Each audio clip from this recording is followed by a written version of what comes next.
আসসালামু আলাইকুম রহমতুল্লাহি ওবরকাতুহ। সম্মানিত দর্শক, ডিসেম্বর মাসের দ্বিতীয় সপ্তাহে এসে ভারতের যে গলার স্বর এবং সুর দুটোই মারাত্মক নরম হয়ে গিয়েছে। ভারত যেভাবে এখন উচ্চাঙ্গ সঙ্গীত গাওয়ার চেষ্টা করছে, সারেগামা পাদানিসে গাওয়ার চেষ্টা করছে, এটি এই কয়দিন আগে র্যাপ সঙ্গীতে তারা প্রকাশ করেছে। ওরে ধরো, ওরে খাও, এরে মারো, ওরে ধরো, তোর গলা খাবো, তোর মাথা খাবো, তোর কল্লা খাবো, এরকম র্যাপ সঙ্গীত আছে না, আমাদের ছেলেরা রাগ হয়ে গায়, এরকম র্যাপ সঙ্গীত গিয়েছে। আর এখন তারা যে সুর, এই সুরটি পরিবর্তন করেছে, সেই সুরটাও এখন রবীন্দ্রসঙ্গীত, ভজন, কীর্তন এই পর্যায়ে চলে এসেছে। আপনারা যারা আওয়ামী লীগের পতনের পর ভারত বাংলাদেশের সম্পর্ককে লক্ষ্য করছিলেন, তারা প্রথমত দেখেছেন যে ভারতের মিডিয়া, রাজনীতিবিদ, তারপর এমনকি সরকারের কর্তা ব্যক্তি খুবই অবন্ধুসুলভ আচরণ চালিয়ে আসছিলেন। তারা এই বাংলাদেশ দখল করবেন, কালকে বাংলাদেশ এয়ার স্ট্রাইকের আওতায় আসবে, তারপরে ইনসার্জেন্সি চালানো হবে, তারপর সার্জিক্যাল স্ট্রাইক চালানো হবে, ঝটিকা আক্রমণ করে বাংলাদেশের চিকেন নেকগুলো আলাদা করে দেওয়া হবে। এখন তারা সিদ্ধান্ত নিতে পারছে না। আগে তারা যেভাবে র্যাপ সঙ্গীত গাইতেন, কলকাতার কয়েকজন বড় বড় কয়েকটা মিডিয়া আছে, মেয়ে আছে, ছেলে আছে, মেয়েগুলো কথা বলতেছে, মনে হয় যেন বজ্রপাত হচ্ছে, এমন জোরে জোরে কথা বলে। আমাদের বাংলাদেশে এরকম অভদ্র মেয়ে একটাও নেই। এমনকি যাকে বলে আওয়ামী লীগের যাদেরকে আপনি খুব গালাগাল করেন, তাদের কণ্ঠ এরকম কণ্ঠ না। আপনি দেখেন ফারজানা রূপা সমালোচনা করেন, কিন্তু চমৎকার একটা কণ্ঠ। কিংবা মুন্নি, যে মুন্নি সাহা, সেও কিন্তু কলকাতার ওই যে মহিলা, ভদ্র মহিলারা কয়েকটা খুব জোরে জোরে কথা বলে, ওইভাবে কোনোদিন মুন্নি সাহা কথা বলেছে, ফারজানা রূপা কথা বলেছে, মিথিলা ফারজানা কখনো বলেছে? এটা হলো বাঙালির কালচার, বাঙালির রক্ত, আমরা ভদ্রলোক সত্যিকার অর্থে।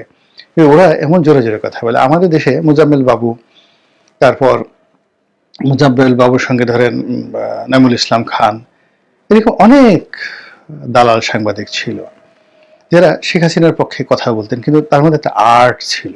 সে আর্টটা কি? পণ্ডিত রবিশঙ্করের সেতারের মতো কথা বলতেন, শুনতে ইচ্ছা করতো।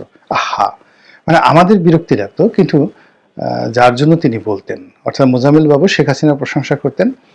শেখ হাসিনা মনে মনে ভাবতেন যে মোজাম্মেল বাবু এরকম কেন শত শত মোজাম্মেল বাবু জন্ম নেয় না, কেন এই মোজাম্মেল বাবু গণভবনে শত শত দল বেঁধে আসে না, আর ওরা কেন সারাক্ষণ আমার প্রশংসা করে আমাকে এভাবে চাঙ্গা রাখে না।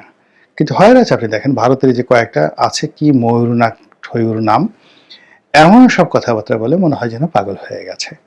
এবং এই সকল ছেলে এবং মেয়ে, একেবারে তরুণ, আমার সন্তানের বয়সী, তাদের পাগলামের সঙ্গে পাল্লা দিয়ে বয়স্ক মানুষ, যাদের বয়স 60 বছর 70 বছর, যারা এখন আমার মতো ইউটিউব করা শুরু করে দিয়েছেন, অনেক বড় সাংবাদিক, অনেক বড় লেখক, অনেক বড় ডাক্তার, কিন্তু এখন সবকিছু বাদ দিয়ে, বিখ্যাত ডাক্তার, কিন্তু সবকিছু বাদ দিয়ে এখন সে ইউটিউব করবে এবং লক্ষ লক্ষ মানুষ তার কথা শুনছে। আবার অনেক বড় প্রফেসর, অধ্যাপক, তিনিও ইউটিউব করছেন, অনেক বড় জেনারেল, তিনিও ইউটিউব করছেন ভারতে।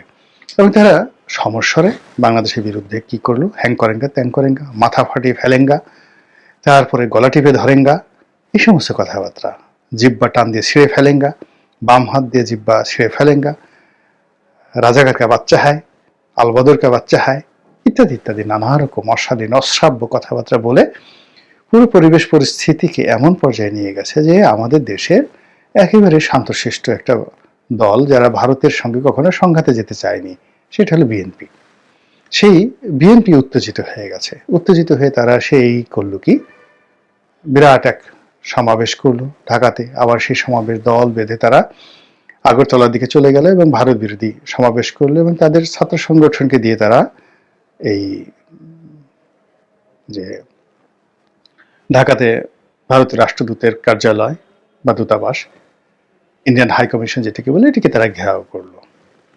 এরপর কিসে কি হলো বলতে পারবো না। আমরা তো ধরে নিয়েছিলাম ভারত এই বুঝি আর পেঁয়াজ পাঠাবে না, গরুর তো তারা পাঠাবেই না, তারা দরকার হলে গরু সব পুঁতে পুঁতে খেয়ে ফেলবে, এমনি তো গোমূত্র তারা খায়, এক্সপোর্ট করে, গোবরকে তারা অমৃত মনে করে।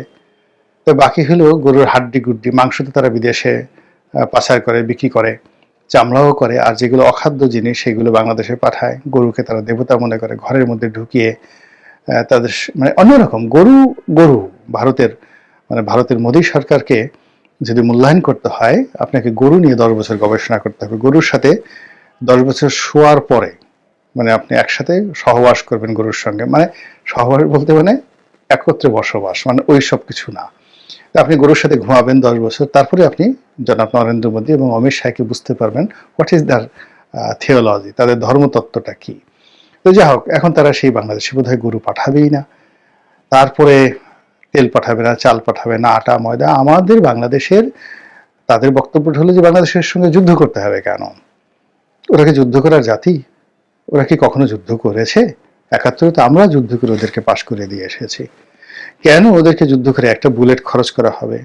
কেন ওদেরকে আক্রমণ করে আমাদের একটা বিমান যে উড়বে, বিমানের ক্ষতি হবে না, তেল যাবে না? ও তো সব কিছুই দরকার নেই, খালি সাপ্লাইটা বন্ধ করে দাও, মাল পাঠানো বন্ধ করে দাও, পোর্ট বন্ধ করে দাও, কোনো মালামাল আসবে না, ওগুলো সব এমনিই না খেয়ে মরে যাবে। এই সকল কথা আমি যেভাবে বলছি তার চেয়ে আরো বিশ্রীভাবে এবং আরো দ্রুততার সঙ্গে ভারতের অনেক বড় বড় প্রথিতযশা ব্যক্তি এই প্রচারগুলো চালিয়ে আসছিলেন ডিসেম্বরের প্রথম সপ্তাহ, দ্বিতীয় সপ্তাহ পর্যন্ত। এরপর কি হলো, বাংলাদেশে সীমান্তে আমরা ভারতের গণমাধ্যম থেকে জানলাম যে আমাদের বাংলাদেশের সীমান্তে বিজিবি, পুলিশ এবং সেনাবাহিনী তারা যার যার মতো অবস্থানে বেশ একটা প্রস্তুতিমূলক অবস্থায় রয়েছে। এবং যে বিমান আমরা ড্রোন যেটা আমরা কিনেছি, টার্কিশ ড্রোন, খুব নাম করা টার্কিশ ড্রোন, এই ড্রোন সীমান্তে উড়েছে এবং ভারত এই ঘটনায় নিদারুণ ভয় পেয়ে গেছে। এর কারণ হলো ওই ড্রোনকে প্রতিহত করার মতো প্রযুক্তি তাদের নেই এবং ওই ড্রোন যেটা ইউক্রেন যুদ্ধের ভাগ্য পাল্টে দিয়েছে, এতটা ইফেক্টিভ সেই ড্রোন এখন বাংলাদেশের হাতে আছে। 6টা ড্রোন আছে এখন। এই 6টি ড্রোন দিয়ে আমাদের যে চারিপাশে 7 সিস্টার, সেই 7 সিস্টারে যদি বাংলাদেশ বিমান বাহিনী তারা আক্রমণ চালায়, তাহলে এটা প্রতিহত করার মতো তাদের কোনো কামান নাই, গোলা নেই। এর কারণ হলো এই বিমান 28,000 ফুট, হিমালয়ের যে উচ্চতার সমপর্যায়ের উপরে উঠে গিয়ে তারপরে তারা সেখান থেকে বোমা নিক্ষেপ করতে পারে। তো কাজেই ভারতের হাতে এমন কোনো কামান নাই, এমন কোনো ক্ষেপণাস্ত্র নেই যেটা 28,000 ফিট উপরে উঠে এই ড্রোনকে মেরে ফেলতে পারে, ড্রোনকে ভূপাতিত করতে পারে। তো এটা আমরা বাংলাদেশের লোক জানি না, কিন্তু ভারতের দাদারা বুঝে গেছে এবং তারা ভয় পেয়ে গেছে। এবং ভয়ের কারণে হলো কিনা জানি না, তারা তাদের যে সবচেয়ে গুরুত্বপূর্ণ ব্যক্তি আমলাতন্ত্রের, তিনি হলেন বিক্রম মিস্ত্রি, তাদের পররাষ্ট্র সচিব বাংলাদেশে এলেন, খুবই কাছামাছি হয়ে ডক্টর ইউনূস সাহেবের সাথে দেখা করলেন। ও বিনয় আমরা গত 20 বছর ভারতের কাছ থেকে দেখিনি। তারপর তিনি বাংলাদেশের পররাষ্ট্র সচিবের সাথে দেখা করলেন, পররাষ্ট্র উপদেষ্টার সঙ্গে দেখা করলেন, আর ঘণ্টা কানেকের জন্য তিনি নাই হয়ে গেলেন। সম্ভবত তিনি সেনাপ্রধান বা ক্যান্টনমেন্টের অন্য কোনো গোয়েন্দা এজেন্সির সঙ্গে আমাদের দেশে তাদের সঙ্গে আলাপ আলোচনা করে তারপর নিজেদের কথা সেখানে বলে গেছেন। এবং তিনি দিল্লিতে ফিরে যাওয়ার পর যেটি হয়েছে সেটি হলো, তিনি পার্লামেন্টারি কমিটির জেরার মুখে পড়েছেন। পার্লামেন্টারি কমিটি সেখানকার যারা সংসদ সদস্য, তাদের বাংলাদেশের মতো বিনা ভোটে সংসদ সদস্য নন। সেখানে বিজেপির লোক আছেন, বিজেপির বাইরে কংগ্রেসে আছেন, যারা রাষ্ট্রীয় পলিসিতে হয়তো যে মতামত তারা পোষণ করেন রাষ্ট্রের স্বাধীনতা সার্বভৌমত্বের প্রশ্নে, কিন্তু ব্যক্তি তাদের যে চিন্তা চেতনা এটি ডিফার, অনেক সময় তারা ভিন্ন মত পোষণ করেন। এবং সেই ভিন্ন মতের কারণে তারা এই সফর নিয়ে তাকে জিজ্ঞাসা করেছেন, একেবারে কচু কাটা করে জিজ্ঞাসা করেছেন, কি করেছেন, কেন করেছেন, কোথায় গেলেন, কি করলেন, কি সফল হলো, কি সুফল পেলেন, ইত্যাদি নানা কিছু। আর জিজ্ঞাসা করেছেন যে শেখ হাসিনা এখানে আছেন কেন, কি স্ট্যাটাসে আছেন, তার পদবি কি, পদ কি, তাকে ইন্ডিয়া কিভাবে ট্রিট করছেন, এবং এখানে বসে যে শেখ হাসিনা বিভিন্ন বক্তব্য দিচ্ছেন এগুলোর ব্যাপারে আপনার বক্তব্য কি, ভারত সরকারের বক্তব্য কি। এবং তাকে এইরকম যাকে বলা হয় নিজ দেশে পার্লামেন্টারি কমিটিতে এইভাবে জেরার মুখোমুখি হতে হবে, এটা বোধহয় নরেন্দ্র মোদী সরকার কখনো কল্পনা করেননি। ফলে কি হলো, সেই বিক্রম মিস্ত্রি সাহেবের যে মানে বাংলাদেশ সফরের পরপরই তার যে বস এবং যিনি মিস্টার নরেন্দ্র মোদীর একেবারে দক্ষিণ হস্ত, তিনি হলেন জয়শঙ্কর, মিস্টার জয়শঙ্কর পররাষ্ট্রমন্ত্রী। তো এই জয়শঙ্কর বাংলাদেশ নিয়ে বেশ কয়েকটি বিবৃতি দিলেন এবং ইতিপূর্বে তারা যেভাবে আমেরিকাকে বিক্ষুব্ধ করেছে, ইউরোপীয় ইউনিয়নকে বিক্ষুব্ধ করেছে, ইংল্যান্ডকে বিক্ষুব্ধ করেছে, বাংলাদেশের সংখ্যালঘু ইস্যু নিয়ে বিশ্বের যে সকল মানবাধিকার সংস্থা রয়েছে তাদেরকে বিক্ষুব্ধ করেছে, যে বাংলাদেশে হিন্দুদেরকে ঠিক রোহিঙ্গাদের মতো করে নির্যাতন করা হচ্ছে, এদেশের হিন্দুদেরকে তাড়িয়ে দেওয়া হচ্ছে, ঘর বাড়ি দখল করা হচ্ছে, স্ত্রীদেরকে কন্যাদেরকে ধর্ষণ করা হচ্ছে, বাড়িঘর পুড়িয়ে দেওয়া হচ্ছে, এবং একেবারে একটা নিরপরাধ হিন্দু সন্ন্যাসী, তার নাম হলো চিন্ময় প্রভু, একেবারে নিরপরাধ ব্যক্তি, এই ব্যক্তিকে জেলে পোড়া হয়েছে এবং তার সঙ্গে অমানবিক আচরণ করা হচ্ছে, তাকে জামিন দেওয়া হচ্ছে না, ইত্যাদি বিভিন্ন কথা বলে এই সাম্প্রদায়িক উস্কানিটা ভারতে তারা দিয়ে ফেলেছে। এবং ওখানে আলটিমেটলি হিন্দুরা এই তাদের অপপ্রচারের কারণে বাংলাদেশের জনগণের বিরুদ্ধে প্রথম ভারতীয় সাধারণ জনগণ বিক্ষুব্ধ হয়ে উঠেছে। আপনারা যারা বেশ কয়েকটি ভিডিও ফুটেজ দেখেছেন যে কলকাতার সাধারণ জনগণ, আগরতলার জনগণ, শিলিগুড়ির জনগণ, তারা ওখানে বাংলাদেশে যারা পর্যটক রয়েছেন বা যারা বেড়াতে গিয়েছেন তাদের সঙ্গে খুবই খারাপ আচরণ করেছে, সন্ত্রাসী আচরণ করেছে, এবং বাংলাদেশ হাইকমিশনে তারা যেভাবে আক্রমণ চালিয়েছে, এটি মূলত এই জয়শঙ্কর, এই বিক্রম মিশ্রি, তারপর এই যে ভারতের যে মিডিয়া এবং ভারতের হাসিনাপন্থী, আওয়ামী লীগপন্থী যে সকল ব্লকের লোক রয়েছেন তাদের প্রচার এবং প্রোপাগান্ডার ফলে তৈরি হয়েছে। ফলে এখন বাংলাদেশ অনেকটা পয়েন্ট অফ নো রিটার্নে চলে গিয়েছে এবং সেই নো রিটার্নে আমাদের কতটা লাভ লস সেটা বড় কথা নয়, যেখানে বাংলাদেশের প্রায় সব মানুষ হাসিনা বিরোধী হয়ে পড়েছে শুধুমাত্র এই 100 দিনের কর্মকাণ্ডে, ভারতীয় কর্মকাণ্ডের। এবং আওয়ামী লীগের যে অনেক লোক তারা হয়তো আওয়ামী লীগের কথা বলতে চায়, বঙ্গবন্ধুর কথা বলতে চায়, কিন্তু তাদের কারোরই পক্ষে ভারত আমাদের বন্ধু, তারপরে ভারত আমাদের উপকারী বন্ধু, ভারতের সাথে সম্পর্ক রাখা দরকার, এইরকম একটা কথা বুক খুলিয়ে বলার মতো বাংলাদেশে কেউ নেই। এমনকি শেখ হাসিনাকে যদি এখন ঢাকাতে তারা পাঠিয়ে দেয় এবং শেখ হাসিনাকে দেখার জন্য যদি 1 কোটি লোক উপস্থিত হয়, সেই 1 কোটি লোকের মধ্যে যদি সে ভারতের প্রশংসা শুরু করে, সঙ্গে সঙ্গে সব লোক সেখান থেকে চলে আসবে।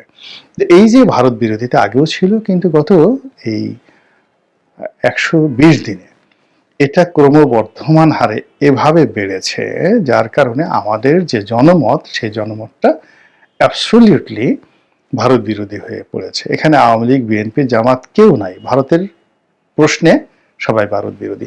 এটা সম্ভবত ভারত বুঝতে পেরেছে এবং বুঝতে পারার কারণে তাদের গলার স্বর নরম হয়েছে, কণ্ঠ নরম হয়েছে, নতুন সুর বের হয়েছে। সেখানে সেই র্যাপ সঙ্গীতের পরিবর্তে ধ্রুপদী সঙ্গীত বাজছে। এখন দেখা যাক এই সঙ্গীতের যে মূর্ছনা, সুর মূর্ছনা, সেই মূর্ছনায় আমাদের ডক্টর মোহাম্মদ ইউনূস সাহেবের সরকার কতটা বিমোহিত হন।